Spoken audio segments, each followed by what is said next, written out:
منير كاسكي official. منير كاسكي official. السلام عليكم أصحاب ما والبا دوري كجوجتان سلامين أيان هودا إني كلنا حي وأنا سلامي ما والبا دوري كجوجتان ومسكين منير كاسكي أها إن بارك يوتيوب كي وعسوق لي جوابتي إيش قالوا لي نمعدراني عبد عجون أو هستي أو لوكر باشاي معاه صفية تسمو معاه صفية تسمو هسكي أو نمعدراني عبد عجون لوكر باشايين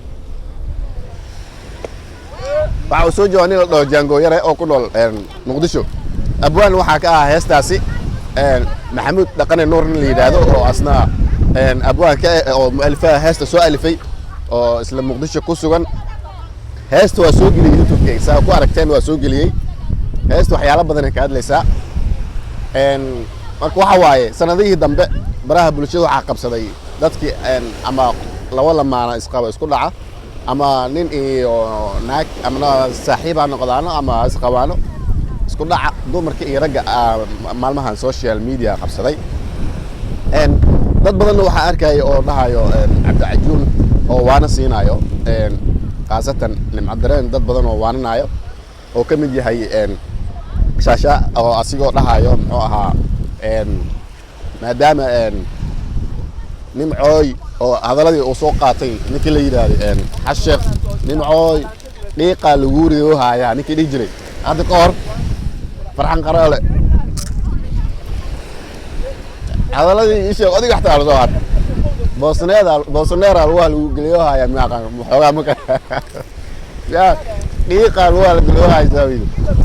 marka dhiiqa laga soo adiga dhiiqa laga soo taayay erayaas dad badan oo soo qora arko social media qabsay Facebook xitaa qabsaday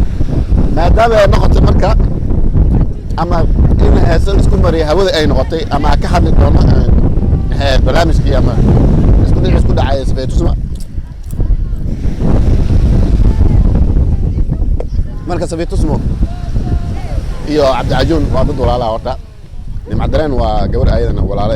dadkaas waa isdhalay oo walaalo leh marka waxaan rabnaa haddii aad aragtay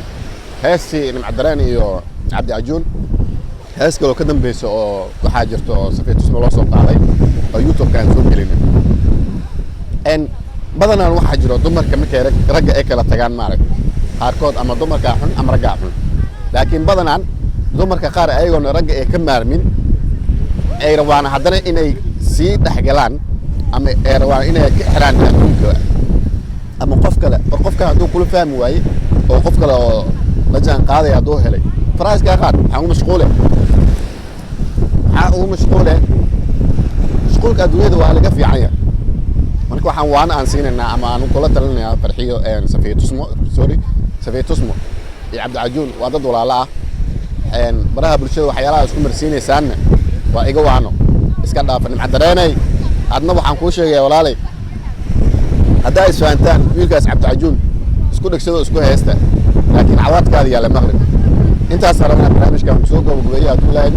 waxaan ka hadlaynay Safiyad Tusmo iyo Cabdi Cajuun iyo nimcadareen fiidiyowga jawaabtaan soo gelinay muuqaalka heesta waa aragteen haddii aad nagu cusub tahay barnaamijkaasi badan aan rabnaa inaan ka hadalno badanaan waxaan aragnaa dad Soomaali oo kala tagay haddana gadaal isku dhagan waxaas oo kale laga fiican yahay intaan barnaamij waxay ku kulmi doonaa dawladda waxaan ka tagnaa siyaasiyo amaan Allah